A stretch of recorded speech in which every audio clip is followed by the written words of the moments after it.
Gracias, señora presidenta. La verdad que me había anotado en la lista de oradores porque quería hacer mucho hincapié en el presupuesto en salud y en lo que ejecutamos durante este año en el presupuesto de salud, pero no quiero dejar pasar algunos datos que me parecen centrales en el debate y que me extraña porque por lo menos veo errores técnicos por parte de un profesional de las ciencias económicas como el senador preopinante.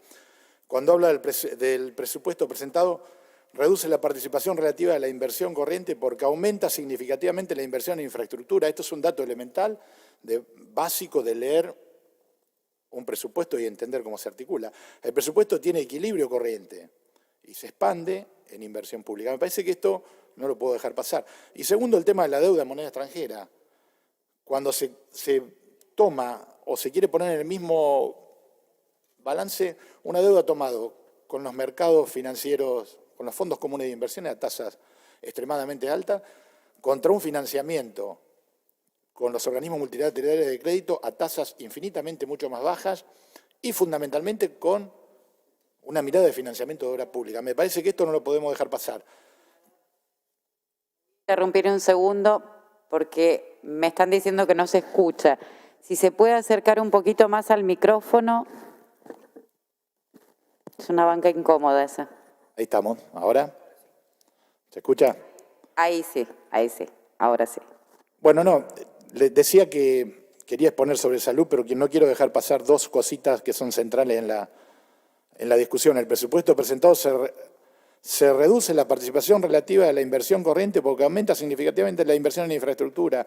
No es un problema estricto de porcentaje, hay que analizar la enorme inversión que hay en infraestructura y el presupuesto tiene un equilibrio corriente, ¿no? Y se expande en inversión pública. Esto me extraña un profesional de la ciencia económica, el senador preopinante, que confunda esta materia. Y segundo, el tema de la deuda.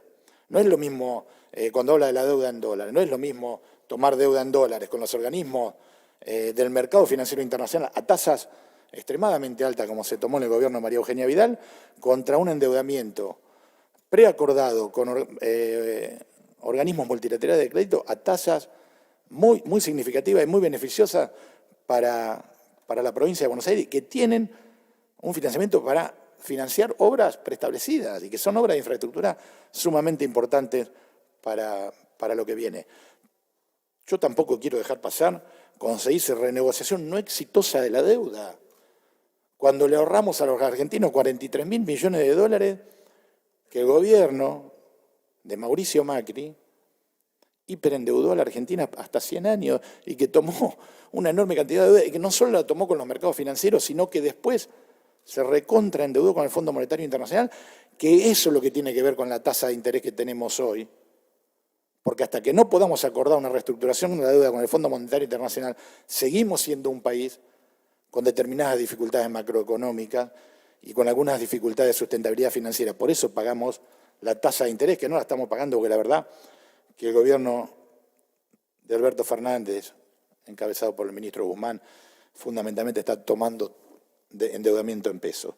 Por último, no quiero dejar pasar tampoco cuando dicen que el gobierno ha ajustado en las jubilaciones. La verdad, me extraña. Digo, yo creo sencillamente que las jubilaciones mínimas, la más afectada por el cambio de fórmula y la caída del poder adquisitivo de la jubilación del 20% durante los últimos 2 años del gobierno Mauricio Macri, fueron aumentadas por decreto y han conducido a una mejora respecto a la inflación durante estos años. Y hoy el Congreso Nacional ha discutido una fórmula que establece una superación y un mejoramiento en la capacidad adquisitiva de las jubilaciones. No quiero dejar pasar cuando se dice que nuestro gobierno ajusta a los jubilados porque sigue tomando el ELIX y la verdad que hay una confusión. El problema no son los instrumentos, sino la tasa de interés que se paga. Y nosotros no solo, el presidente Alberto Fernández dijo claramente, prefiero cubrirle los medicamentos a los jubilados y no pagar las tasas usurarias del ELIC. Y hoy le quiero hacer acordar al señor senador preopinante que el PAMI le cubre el 100% de los medicamentos a los jubilados, construyendo un salario indirecto muy importante por el gasto que implica. Bueno, después seguramente alguno de los otros senadores se va se va a dedicar a atender otros temas como el tema de educación y ajustes y fondos, porque realmente me parece bastante desafortunadas, o por lo menos incorrectas algunas de las apreciaciones. Y ahora sí voy a hablar de salud, o hablar de salud en el contexto en el cual recibimos el gobierno. Recibimos un gobierno con una caída enorme de la economía en los últimos 4 años, cayó 6% el Producto Bruto Geográfico en la provincia de Buenos Aires, esto no lo podemos dejar de desconocer. Un sistema de salud en la provincia de Buenos Aires que los salarios de los trabajadores había caído un 20%, no me voy a dejar mentir, acá hay una compañera senadora en nuestro bloque que es trabajadora de la salud y delegada sindical, la senadora Ana de Valle. Cayeron los salarios reales en todo el personal sanitario, además de reducirse en 1.576 cargos el sistema de salud. Ese es el gobierno que nosotros recibimos.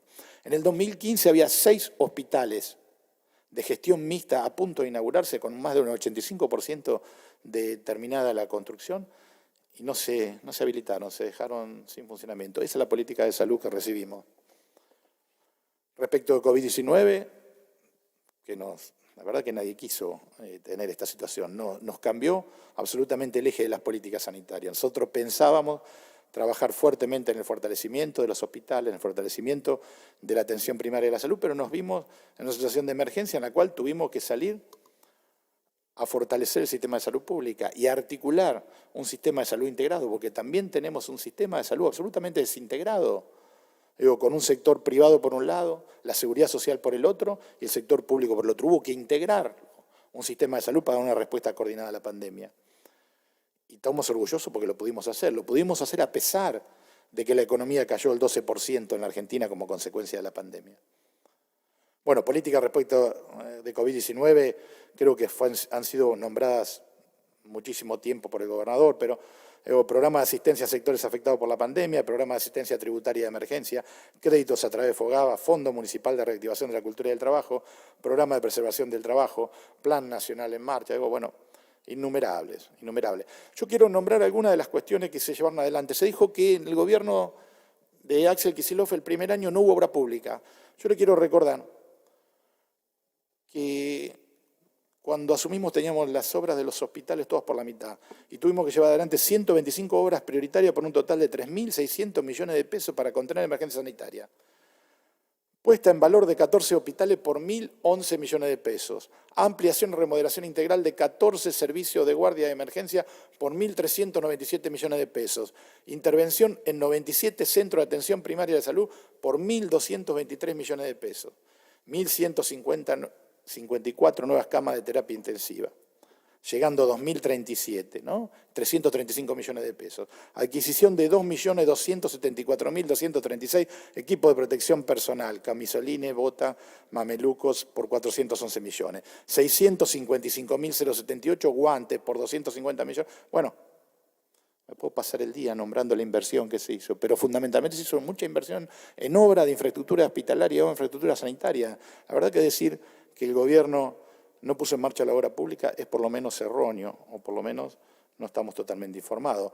Tuvimos que fortalecer el sistema de salud porque hasta la logística estaba bloqueada y tuvimos que poner a dirección de vialidad a repartir los insumos que traíamos desde China para que lleguen en tiempo y forma a cada uno de los municipios y a cada uno de los hospitales provinciales y municipales. ¿Podemos decir que tuvimos una situación desagradable con la pandemia? Sí. ¿Que tuvimos que lamentar muchas víctimas? Sí. Lo que no podemos decir es que ningún bonaerense se quedó sin atención de la salud. A ningún bonaerense le faltó una cama, a ningún bonaerense le faltó un respirador, a ningún trabajador de la salud le faltó equipamiento. Incorporamos 5.890 trabajadores de la salud al sistema público. Yo había dicho que en los 4 años anteriores habíamos perdido 1.560 trabajadores de la salud. Hicimos algo inédito, nunca visto en la historia de la provincia de Buenos Aires, porque uno que es parte del sistema de salud nunca podía entender cómo la provincia formaba profesionales a través de las residencias hospitalarias y después esos profesionales eran expulsados al sector público. Entonces, toda la inversión que hacía en formación de esos profesionales, la verdad que no iba a ser aprovechada. El gobernador Kicillof, por un decreto, estableció el ofrecimiento de la planta permanente a todos los trabajadores de la salud, de las residencias médicas, bioquímicas, farmacéuticas, con todas las especialidades, trabajadores sociales, de los cuales el 72% lo aceptó. Fíjense si había una necesidad de que esos jóvenes bonaerenses pudieran incorporarse a la planta. Se llevaron a cabo ampliaciones y remodelaciones de servicio en las guardias con mejora en las áreas de emergencia, de pediatría, diagnóstico por imagen, anatomía patológica, acceso, climatización, conexiones eléctricas. En los hospitales Pena de Bahía Blanca, Blas de Ubarri de Mercedes, El Paro y Cien de La Matanza, Abraham Piñero de Junín, Arturo Oñativi de Almirante Brón, Héroes de Malvinas de Merlo, el Rosy Gutiérrez de La Plata, el Hospital de Lobos, la Argentina Diego de Azul, Mariano y Luciano de la Vega en Moreno, el Julio de Bedia 9 de Julio, el Larraín de Berizo. No hubo inversión, ¿no?, en obra pública. Ni hablar de cuando se instalaron 21 centros de telemedicina en las universidades nacionales para poder atender la enorme demanda que nos generaba la pandemia y las consultas. La enorme desarrollo en sistemas, en software. Bueno, la verdad, una enormidad de la inversión y no quiero llevar más tiempo, que sabemos todo cómo es la situación. Presupuesto 2021, el senador Feliu hablaba de un presupuesto para dinamizar la economía. Yo quiero hablar del presupuesto y la inversión en salud que hay en este presupuesto. Primero, tenemos que volver a brindar una cobertura integral en el sistema de salud, promover un cambio, tener una perspectiva de derecho. La mirada nuestra, que la salud es un derecho humano básico, y por lo tanto hay que garantizarle el servicio y el acceso a los servicios de salud. Esto es central en la discusión. Tenemos que asegurar que los insumos críticos en salud tienen que estar garantizados. Y esto es unidades de cuidados intensivos, fundamentalmente de terapia intensiva, de adultos y pediátricas. No pueden faltar medicamentos. Hay que trabajar fuertemente en el fortalecimiento de la atención primaria de la salud. Nosotros no podemos avanzar en un sistema integrado de salud si no desarrollamos claramente la atención primaria de la salud. La atención primaria de la salud se desarrolla en los centros de atención primaria de la salud. Y los centros de atención primaria de la salud tienen que tener una estrategia de prevención, promoción, diagnóstico precoz y tratamiento ambulatorio para evitar que las y los bonaerenses caigan en el segundo nivel y evitar la internación, evitar más gasto. Y eso se hace con recursos humanos. Y tenemos que reconocer el enorme esfuerzo que han hecho los trabajadores de la salud del ámbito provincial y municipal para sostener todos los niveles de atención de la salud a pesar de los salarios bajos, muchas veces hasta al borde del límite de la pobreza. La verdad que nos preocupa. La única forma de recuperar el sistema sanitario público en la Argentina es tener mayor integralidad. Tenemos que tener mejores salarios para los trabajadores de la salud, para los profesionales de la salud. No podemos seguir teniendo un sistema público castigado en términos de salario porque no se hace competitivo con el sistema privado. Y después quiero hablar de la inversión.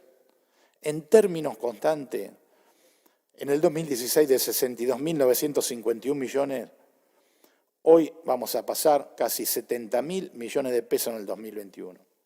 Esto es un enorme esfuerzo, ¿no? En términos constantes, un aumento enorme de presupuesto, solo comparable con el del año anterior, el año que nos estamos yendo, que es el año del COVID-19, donde hubo, por supuesto, muchísima más inversión por el tema de la emergencia. Por eso, señora presidenta, quiero decir que nuestro gobierno vino a reponer los derechos que habían sido vulnerados, vino a aumentar y a mejorar el presupuesto en salud, vino a mejorar los servicios de salud y también a rediscutir el sistema de salud. Por eso el Ministerio de Salud llamó a formar el Consejo Bonaerense de Salud con todos los intendentes y los secretarios de salud de la provincia de Buenos Aires. Y los legisladores, conjuntamente con la Cámara de Diputados, hemos presentado un proyecto para construir el Consejo Bonaerense de Legisladores de Salud. ¿Por qué? Porque necesitamos discutir un nuevo modelo sanitario para la provincia de Buenos Aires. Un nuevo modelo que sea más equitativo, más integrador y que garantice el acceso a la salud a todas y a todos los bonaerenses. Muchas gracias, señora presidenta. Gracias.